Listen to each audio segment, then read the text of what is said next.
रियाज किचन मराठीमध्ये तुमचं मनापासून स्वागत आहे। सर्व कसे आहेत? आय होप सर्व मस्त आणि मजेत असणार। सर्वांकडे तर दिवाळीची तयारी चालू आहे आणि आपण पण दिवाळीच्या फराळांची सिरीज चालू केलेली आहे। आज आपला 9वा दिवस आहे आणि आज आपण 9वा पदार्थ बनवणार आहोत। आजचा पदार्थ असा आहे की त्याच्याशिवाय दिवाळीचा फराळ अगदी पूर्ण होत नाही, सर्वांनाच खूप आवडतो। आज आपण मुरमुऱ्याचा चिवडा बनवणार आहोत 1 किलोच्या प्रमाणामध्ये आणि भरपूर लोकांचा चिवडा बनवून 8 ते 10 दिवसानंतर नरम किंवा वातडा वगैरे होतो। तर मी आज खास एक ट्रिक सांगणार आहे की ज्याच्याने तुमचा चिवडा 2 ते 3 महिने आरामात जसाच तसा कुरकुरीत राहील, अगदी वातड वगैरे होणार नाही। आणि चला मग वेगळा होता आपण रेसिपीला सुरुवात करूया। माझ्या चॅनलवर नवीन असाल तर प्लीज चॅनलला सबस्क्राईब करा, जेणेकरून माझ्या नवनवीन रेसिपीचे तुम्हाला नोटिफिकेशन मिळत राहील आणि तुम्हा सर्वांना दिवाळीच्या खूप खूप साऱ्या शुभेच्छा। याआधी तुम्ही एवढ्या सोप्या पद्धतीने चिवड्याची रेसिपी पण बघितली नसेल। चला मग आपण रेसिपीला सुरुवात करूया। मी ते 1 किलो मुरमुरे घेतलेले आहेत। मुरमुऱ्यांना छान पद्धतीने चाळून घ्यायचे, जेणेकरून त्याच्यातलं एक्स्ट्राचं जे मुरमुऱ्याचा चुरा असतो तो खाली गळून जातो आणि मुरमुरे दिसायला पण छान दिसतात आणि खायला पण खूप छान लागतात। आता आपण मुरमुरे इथे 1 किलो मी चाळून घेतलेले आहेत। आता आपण नॉर्मल शेकून घ्यायचे, अगदी हलकं टच करून घ्यायचे, जेणेकरून मुरमुरे क्रंची होतात। आणि आता सध्याचं भरपूर लोकांकडे पाऊस वगैरे पडतो आणि वातावरण खूप वेगळं असतं, तर त्या टायमाला मुरमुरे नरम पडतात।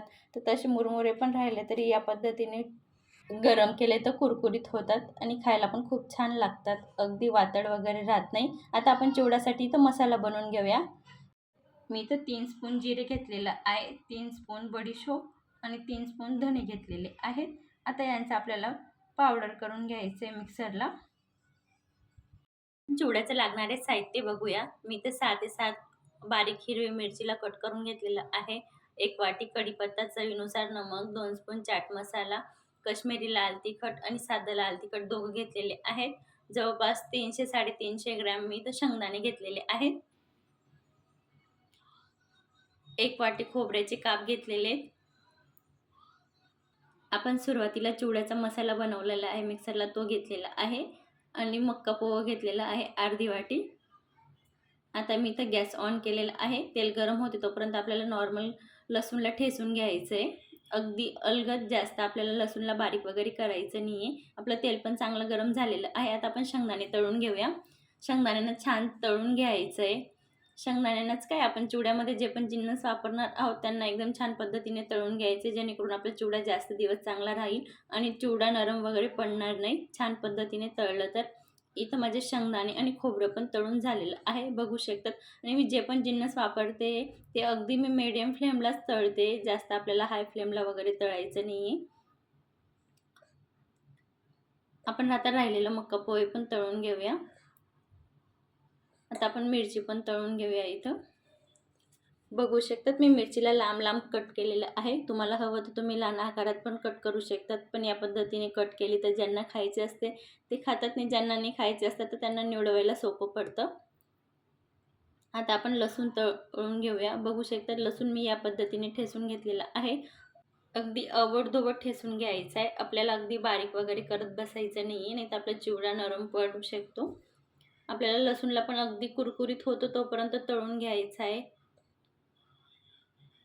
आपण जे पण साहित्य तळतोय त्यांना आपल्याला वेगळं काढायचं आहे, मुरमुऱ्यांमध्ये मिक्स नाही करायचं आहे। आता मी इथे 1 वाटी कढीपत्ता पण व्यवस्थित तळून घेते, अगदी कुरकुरीत झाला पाहिजे। बघू शकता तिथं कढीपत्ता पण तळून झालेला आहे। आता आपण गॅसची फ्लेम बंद करून घेऊया। आपलं तेल खूप गरम झालेलं आहे, त्याच्यात आपला चिवड्याचा मसाला आणि मी इथं काश्मीरी लाल तिखटने आपलं घरगुती लाल तिखट दोघींचा वापर करते, चवीनुसार नमक। इथं गॅसची फ्लेम बंदच आहे, बघू शकतात तुम्ही। आपण सुरुवातीलाच कमी तेल वापरलेलं होतं, म्हणून आता आपल्या मसाल्यांना थोडं तेल कमी वाटतंय, तर मी इथं 2 स्पून तेल ॲड केलेलं आहे, बघू शकतात।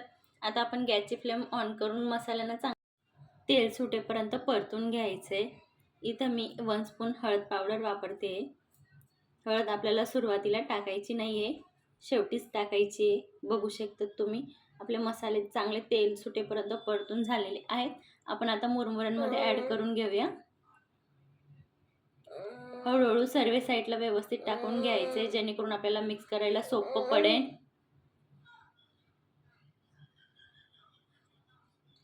बघू शकतात या पद्धतीने आपल्याला चिवड्यामध्ये मसाल्यांना व्यवस्थित टाकून घ्यायचे। मी मसाल्यांना नॉर्मलच खाली वरती केलेलं आहे, व्यवस्थित मुरमुऱ्यांना मिक्स नाही केलेलं आहे. आता आपण जे तळलेलं साहित्य आहे ते पण ॲड करून घेऊया आणि एक व्यवस्थित आता एक सोबतच आपल्याला 7 ते 8 मिनिट आता व्यवस्थित मिक्स करून घ्यायचे, जेणेकरून चिवड्याला आणि आपले जे सर्व जे तळलेले साहित्याला व्यवस्थित मसाले कोटिंग होतील. या पद्धतीने बघू शकतात, या पद्धतीने आपल्याला व्यवस्थित मिक्स करून घ्यायचं आहे. अगदी इथं मला मिक्स वगैरे करता येत नाही, म्हणून मी आता पेपरवरती काढून घेते, जेणेकरून मिक्स करायला खूप छान पडेल. बघू शकतात वरचे मुरमुऱ्यांना मसाला लागून गेलेला आहे आणि खालचे मुरमुरे जसेच्या तसे व्हाईटच आहेत, म्हणून मी पेपरवरती घेऊन घेतलेलं आहे, जेणेकरून आपले सर्व मुरमुऱ्यांना व्यवस्थित मसाले वगैरे लागतील आणि सर्व साहित्य व्यवस्थित मिक्स होईल आणि सर्व चिवड्याला एकसारखा टेस्ट येईल. जर तुम्ही मोठ्या भांड्यात किंवा कढईमध्ये पण घेतलं तरी व्यवस्थित मिक्स करता येईल. फक्त भांडं वगैरे मोठं पाहिजे चिवडा बनवताना, नाही तर खाली पेपरवर पण खूप छान पद्धतीने मिक्स करता येतं. बघू शकतात आपल्या 1 किलोच्या प्रमाणामध्ये किती जास्त चिवडा बनवून झालेला आहे. आता आपण त्याच्यात फरसाण ॲड करून घेऊया. मी इथं धरती ब्रँडचं वापरते. अगदी गोड आणि तिखट 2 फ्लेवरचं आहे. हे अर्धा किलोचे पाऊच आहे. जर तुम्ही गोड फरसाण नाही वापरत असाल तर त्याच्या जागेवर तुम्ही थोडी 2 स्पून पिठी साखरही वापरली तर त्याच्याने पण खूप छान टेस्ट येतो. सर्व साहित्य मिक्स झाल्यानंतर पिठी साखरला मिक्स करायचं आहे, नाही तर चिवड्याला ओलावा येतो. साहित्य गरम वगैरे राहिलं तर. बघू शकतात मी तर सर्व फरसाण मिक्स करून घेतलेलं आहे.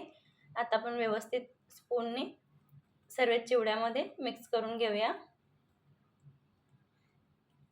बघू शकता तुम्ही किती छान पद्धतीने इथे मिक्स झालेलं आहे.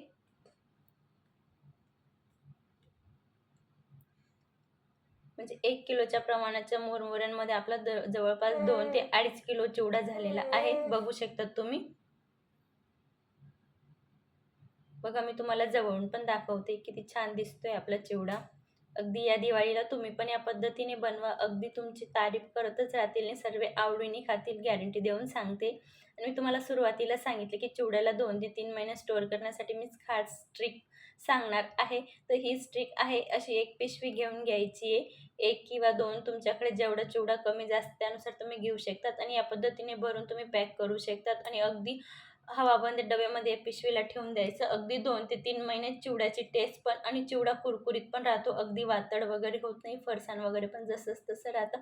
या पद्धतीने स्टोअर केलं ना, अगदी माझ्या अनुभवानुसार सांगते मी 3 ते 4 महिन्यात आरामात असा चिवडा राहील.